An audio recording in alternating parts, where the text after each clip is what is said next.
Let's make sure this is streaming through.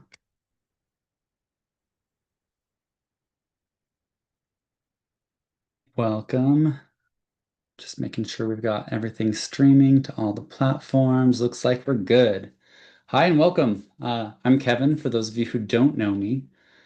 I'm a realtor in Utah. I live in West Jordan, help anybody in Salt Lake County, Utah County, Tooele County, just kind of anywhere in this broad vicinity. Today, we're going to talk about HOAs, the good stuff. HOAs are such a common thing these days, and I see so many people have issues. Some people don't have issues. It's just a big thing that we need to talk about, prepare for, and understand. Whether you live in an HOA, you want to buy in an HOA, or you're like, hell no, HOA is not for me. So, first thing to understand, HOA stands for Homeowners Association. It's usually a community where this association manages and owns common areas around a community. A really big version of this is Daybreak. Daybreak has pools, they have workout facilities, they have the lake, they have on and on and on. Smaller versions of this could be a condo, like a building with condos. A medium version could be like a community of townhomes. Each person owns their own spot within all of those examples, but you probably don't do the maintenance outside. That's done by the HOA or the snow plowing, all those kinds of things. So some people love HOAs for some of those exact reasons. They don't want to do lawn care. They don't want to plant flowers. Some people just, the green thumb isn't there, or the idea of digging in the dirt just sounds terrible to them. I'm the opposite. I have gardens around my house. I love to plant. I love to get my hands in the dirt. Some people don't, and that's okay. Um, there's also a lot of folks who don't want to worry about a lot of maintenance, but want to be able to enjoy a lot of amenities. So some of the bigger HOAs like Daybreak, being able to go to the pool and have that just covered in the cost of living in that area. Sounds great. Having a gym built in, having a lake. If you guys didn't know, one of the things I do like about Daybreak that I think is really cool, the lake has kayaks, paddleboards, and a bunch of stuff like that that any of the members of the Daybreak community can go and use. They don't have to pay for them. They just kind of like reserve them. But the lake is theirs to use. Uh,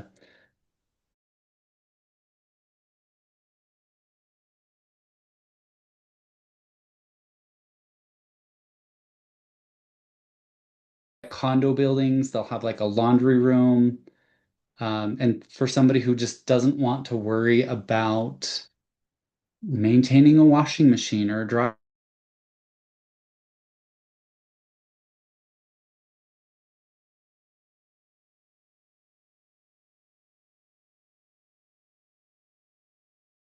for just a second.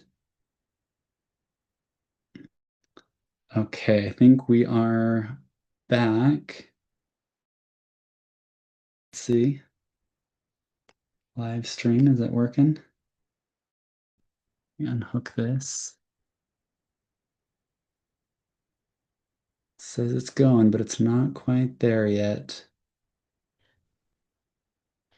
Sorry, thanks for your patience. Those of you on Zoom, just want to make sure everybody else can hear and be a part of the conversation too.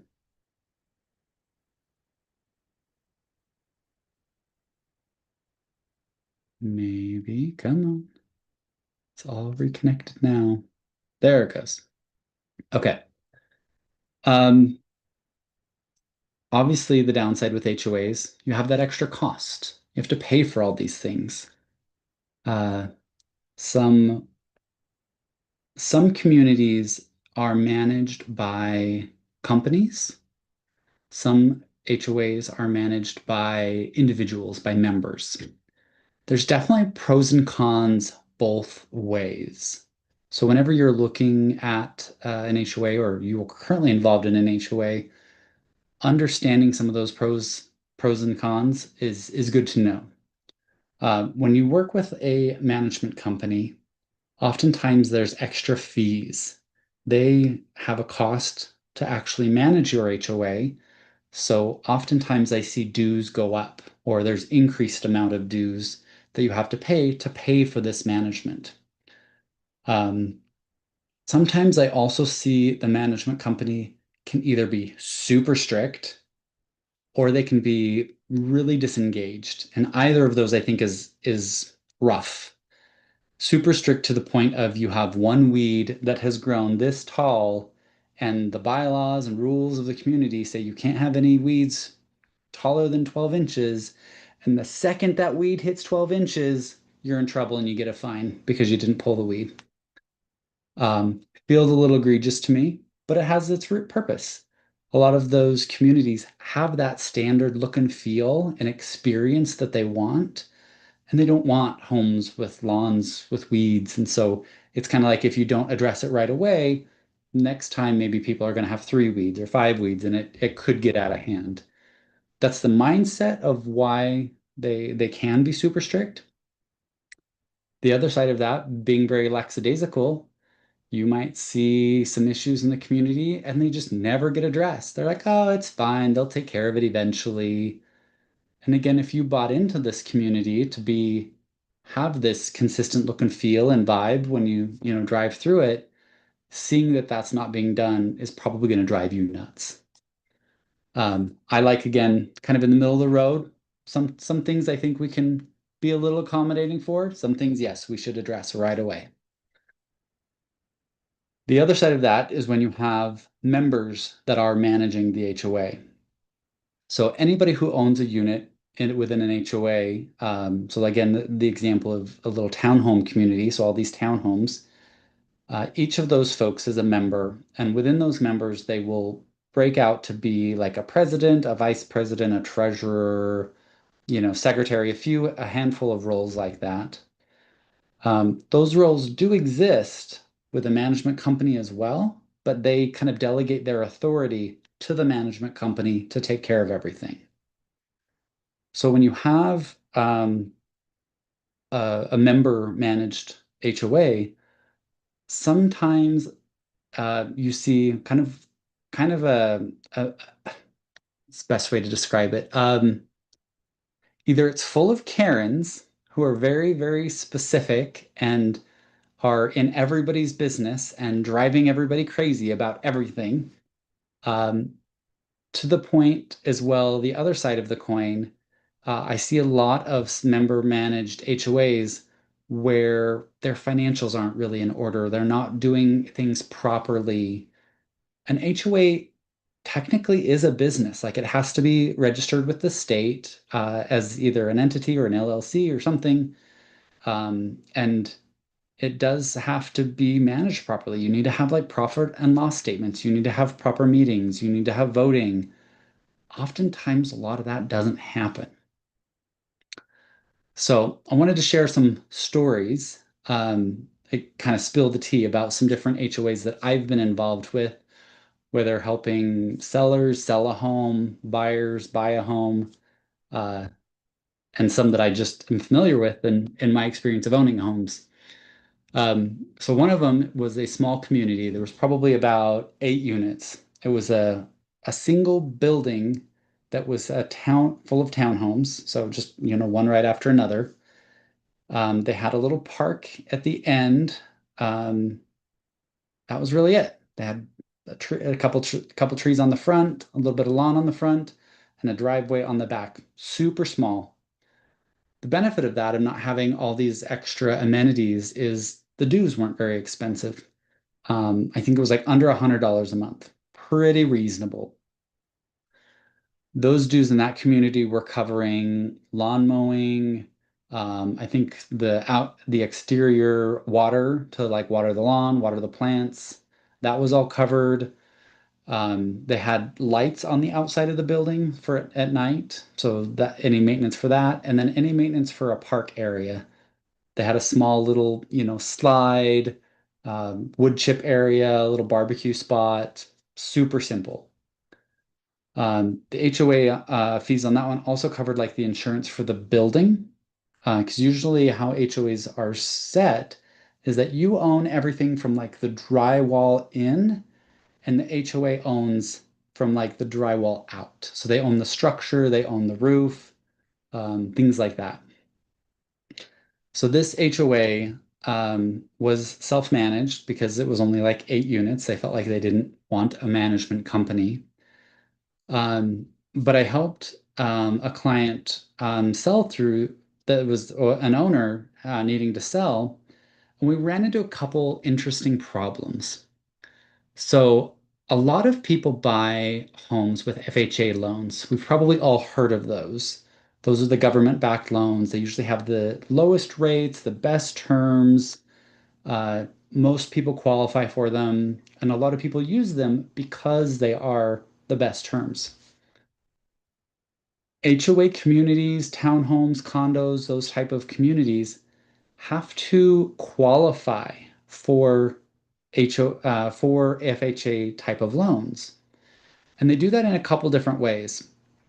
One is like they can't be like in this community of 8, more than half of them can't be like rental units. So it's focused on like having homeowners actually live in those units because they don't want investors using the FHA loan to buy into a community, or if somebody's buying in where it's already all investors, that's where they don't want to do those type of loans. The second thing that can qualify or disqualify for FHA status is you have to register with the different HUD entities. So as we're going to list this home, we're checking, is this townhome qualified for FHA status? And you can look that up on a HUD website. It's public knowledge. It said that it had expired. So we were starting conversations and talking with those that were managing the HOA. Can you go ahead and get it FHA approved? We've looked and there's not too many rentals here, so it would qualify. But this seller wants to be able to attract buyers with FHA loans. That just increases your amount of buyer pool.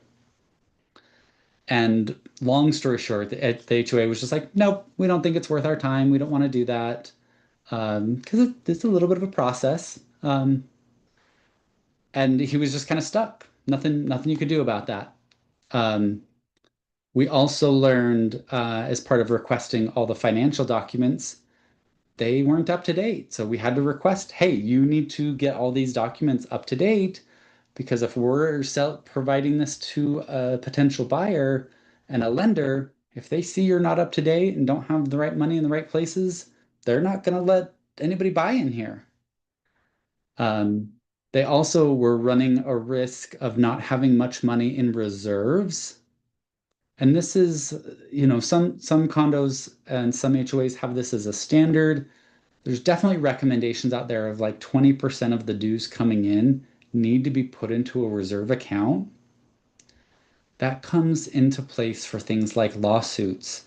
All of a sudden, there's a hailstorm and you've got holes in the roof that you have to fix. Maybe it's a car drives into the side of the building on accident. Hope everybody's okay, but now you have to pay an insurance deductible to get that repaired. There's just so many unknowns of what could happen that you need to have reserves built up. And if you don't have reserves built up, all the members have to pay. Um, so that kind of is frustrating when you're buying into an HOA and immediately you're seeing no reserves and like, gosh, they're going to have to do a special assessment and I'm going to have to pay all this extra money soon. Talking about assessments, and I brought up Daybreak earlier. I'm going to share another example of a client that I've worked with. So Daybreak is massive, right? If you've ever driven through it, it's beautiful. They're very specific on like color of doors, style of the outside, what's displayed outside, any lawn that's that's not managed by the HOA specifically. Most of it is. There's very set rules about everything, where you can park, and so much more. Because it's so big, Daybreak is actually broken up into two levels of HOAs. They have one they call a master HOA. That's the entire community. That's the one that covers and takes care of the lake, the pools, all those big common things, the gyms, throughout the entire community. Then they're broken up into sub HOAs. So like one part of the community, East Lake Village or something, is a separate HOA. West Lake Village, west side of the lake, there's a village over there, little blocks like that. I want to say there's like 10 of these secondary HOAs. So not only do you have dues for your HOA, but you also have dues for that master HOA as well. So because it's so big, and builders, when they were building it, were just trying to like churn out houses.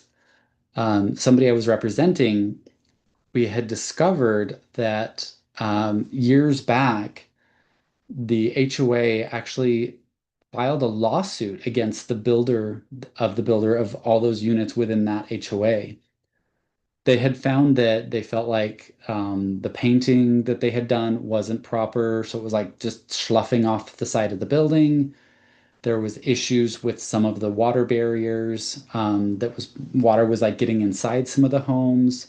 There was a couple roof issues. So they were like, "Hey, builder, you didn't do this right. You need to come fix this. Because if not, we're going to have to pay for it and fix it." The lawsuit ended with the HOA losing. So how that plays out down the road is all these members of this HOA had to split the cost for those legal fees. And I'm sure, as you can imagine, for I think that community itself is probably 200 units, 200 townhomes, something that big that you're going to go sue a builder. Like you've got to hire proper attorneys. That's a lot of money involved. Um, Yeah, that's a pretty big lawyer bill that you didn't win, so sorry, you don't get to recuperate your legal fees. So not only did they have to split that cost, they also had to split the cost of all these repairs. The HOA was responsible for maintaining these buildings, the grounds, the roofs. That's how the HOA is structured. It ended up that each unit within that HOA had an assessment that was charged to them that you really couldn't say no. Like you're a part of this community, you're a member, this is the cost of living here, and you've kind of bought into this business of this HOA. Sorry, it's part of the game. $30,000 each. Huge cost. Um, that's one of the biggest assessments I've ever seen. I'm sure there are some out there that are larger when we think of like some of these big skyscrapers downtown with these massive condos, and having maybe a structural thing that needs to be addressed that's, a couple $1 million. I'm sure those assessments are pretty heavy as well. Um, but that's like you just living in this townhome, and then all of a sudden you get this letter saying, "Hey, you owe $30,000. Pay up." Makes me think a little bit of like mob days, right? You get a knock on the door, pay up or we're gonna bust some kneecaps or something, right? Um, I do not promote violence, just to be clear. Uh, how they kind of structured the that amount was that you could either pay it up front, which I don't know about you, but a lot of people that I know don't just have $30,000 cash lying around, or they could make it as a loan, and then you would have to pay a monthly loan payment amount for it. So it doubled their HOA fee monthly. They were, I think, around like 250, 300, and that payment, I think, for probably like 30 years was another 250, $300. But now you're also paying interest. It just got exponentially expensive. So that's an ugly situation of HOAs. Yeah, so there's quite a range. What I always talk about with clients when they're looking at an HOA, when we're talking about buying, part of your buying process is due diligence. You have a period of time that you can investigate everything related to that home to make sure it's a good fit for you. And if not, you can walk away and you're good. HOA investigation is a part of that. I request all sorts of financial documents, reserve studies. We talked about reserve account. There are companies out there that will go through an entire HOA and identify, okay, the roof is this old, this is that old, this is that old. So by the time these things are going to be coming up and needing to be replaced, calculate all that out. Right now, you need to be saving this much a month to be able to hit those goals when those things expire. Roofs expire. They don't last forever. So get a copy of the reserve study. What does that look like? What does the future of this HOA look like? I also like to look at like all the detailed rules, all the fines that have been charged on all the financial documents. That gives you a good sense of, are they super picky and they're fining everybody every minute for something? Or is it just, there's a fine here or there, no big deal. Um, but taking a really good look at all of that, I also recommend as buyers, go talk to some of the folks that live there. Talk to the HOA president. What is it like to live there? Are they agreeable? Are they not? Is it going to be difficult? Is it going to be challenging? I also tell any of my buyers to get involved in the HOA in some form or capacity. That example of just having this $30,000 bill show up, that kind of sucks, right? You had no involvement, you had no control. Getting involved in the HOA allows you to at least be a part of the conversation, to maybe be a board member and help decide, well, I don't want to do this, I don't like that, but what if we did this instead? Part of that decision-making process. Now, when we talk about sellers and selling a home, this example I shared earlier of this HOA, that small one with about 8 units, they only had they had their financial documents that weren't up to date. Since this is part of collecting HOA documents as part of a due diligence period, which is contracted in a purchase contract, there are set time frames that a seller has to provide that information to a buyer, or the seller can be considered in default. Part of that is that before I list any home, I collect all those HOA documents. So that way we have it right away. And as soon as it needs to be provided out, we can share it and be good. Because of situations like that, it took a few extra weeks for them to update all the financials. And when you have a buyer that's trying to buy your home, you don't have a few extra weeks to just sit and wait around for them to catch up. Um, there's another HOA I've been working with recently.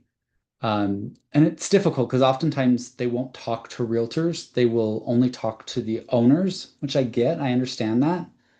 But been having the owners try to get information from them, and it's been over a month, and we haven't been able to get this information. So it's sometimes is just super slow, super difficult.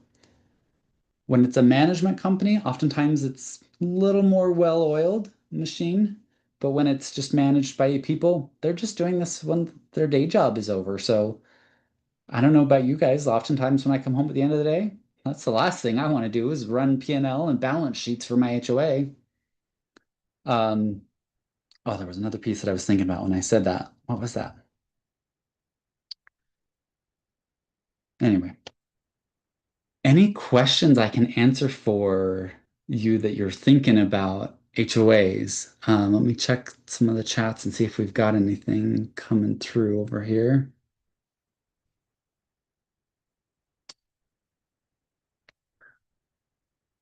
So this question is about kind of the scope of HOAs. It's like, are there HOAs that are super basic? There are. There are some HOAs like Daybreak where it's all inclusive. It's this big, huge entity. They're making rules about everything, how tall the weeds are, how tall the grass is, everything. There's also HOAs that oh, the light's hitting me just perfectly. There's also HOAs that are super simple. Um, Usually it's like a community of townhomes, and they are collecting HOA dues to cover things like the water to water the grass, snow plowing in the winter, insurance for the property, and that's it. They don't care about what color your door is. They don't have rules about how tall your weeds are or stuff like that. There are super basic and they're usually pretty cheap because you don't have all that extra cost built on. So those do exist and those are great. Part of why those can operate in that manner and that be sufficient is a lot of cities or townships will have city ordinances. And a lot of the city ordinances are similar to HOA rules. They'll talk about like you can't park cars on the lawn. You can't have so many. They'll usually do like you can't have so much non-vegetated landscape on the front of your house. It has to be, so much grass, so much driveway. Like you can't have driveway on the entire front of your house because they want that city to have a similar aesthetic and feel. They want people to have lawns or xeriscape or green spaces. Those are a lot of the city ordinances that you'll see. They oftentimes will have some rules about weeds and junk collecting and stuff like that as well. Question here. There are HOAs on paper, but are dormant, do not collect HOA fees and do nothing. That's challenging. And I'll tell you a fun situation my brokerage ran into. There was this client that came to us and wanted to sell their it's like a townhome. It was this one building that had kind of a unit on this side and a unit on this side, but it was just one structure and that was it. And when my brokers pulled the title for it, they found that there was an HOA attached to the property. And they were like, well, this is weird. Like, one half of a building, I guess that can kind of make sense to be an HOA. But they hadn't been collecting dues.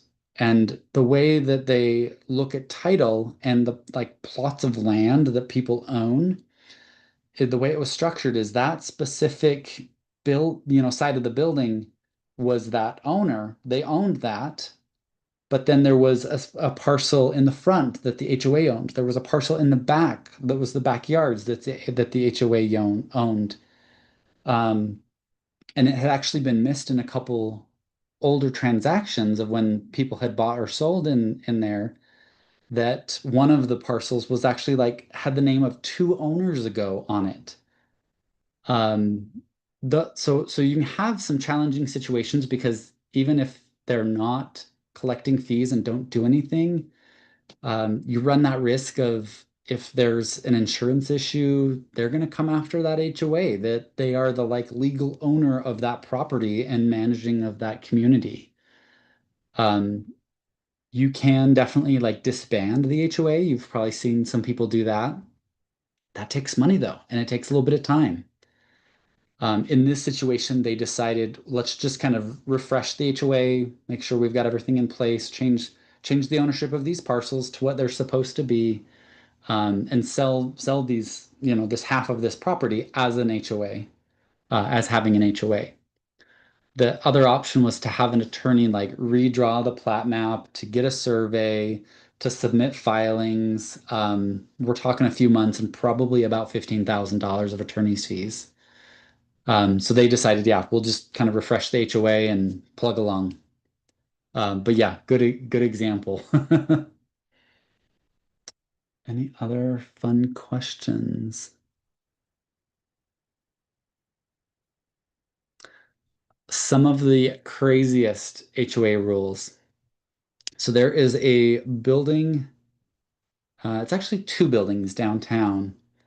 And this was just kind of mind-boggling to me. This might seem normal for folks, but these two buildings downtown, I think they're the America's Towers. Um, on the roof, it is absolutely gorgeous. If you ever get a chance to go up there, you can literally see just 360 everywhere, and you're so high up. It's incredible. But when people move in or have larger deliveries, they have to schedule them. You can't just have your couch delivered that you bought on Friday. That doesn't work. They set designated days and times, so that way it doesn't feel like people are constantly moving in and out of the building. You can have kind of quiet days. And so I had a client get into that building, and yeah, we learned that, and I was just like, that's crazy. Like you have to part of it is like you have to reserve the elevator that's not the regular passenger people elevator. It's the behind the scenes elevator that's just a metal box, so you can't scuff up the walls and stuff. Um, yeah, I thought that was kind of a crazy rule and how that HOA was ran. Other ones, right? You can only have weeds so tall. You have to have your door painted this specific color. Quiet rules. I mean, cities have those ordinances of normal quiet rules at quiet times anyway. Um, so some of that just feels out of, kind of crazy. Let's see what else we've got.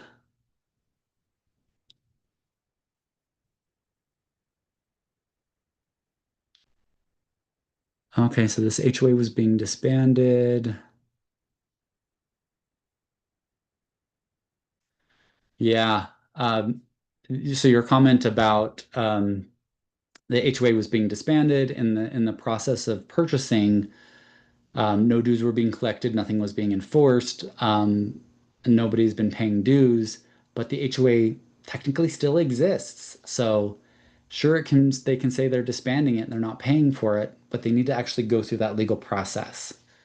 It's like the idea of, hey, we're going to get separated, we're going to divorce. You can still live apart and act divorced, but to the state, to the government, you're still married. There's still a paper contract there. So you still need to go through that process of actually like filing and processing that paperwork for divorce. Same with disbanding an HOA. You have to go through that work to actually disband it, close the business. Uh, and when it's a larger HOA, this one I gave the example of a one house with two sides, about $15,000 to redo those plat maps and redo the survey of, this one probably owns this driveway and owns that backyard. So let's call that all one piece.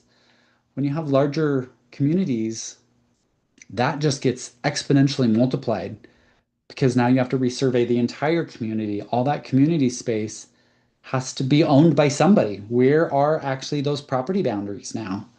Um, so yeah, that's tough. I would engage some either legal advice or help to push that along because you don't want to just have that sit and linger and be stuck for the day that it becomes a problem. Okay. I'm not seeing any other questions, so we can probably end there. I've got another session upcoming. What do we have, and when is this one? You want to buy a home, but you have no idea where to start. It's a good topic. I have it scheduled September 12th, 1 p.m. So hope to see you all there.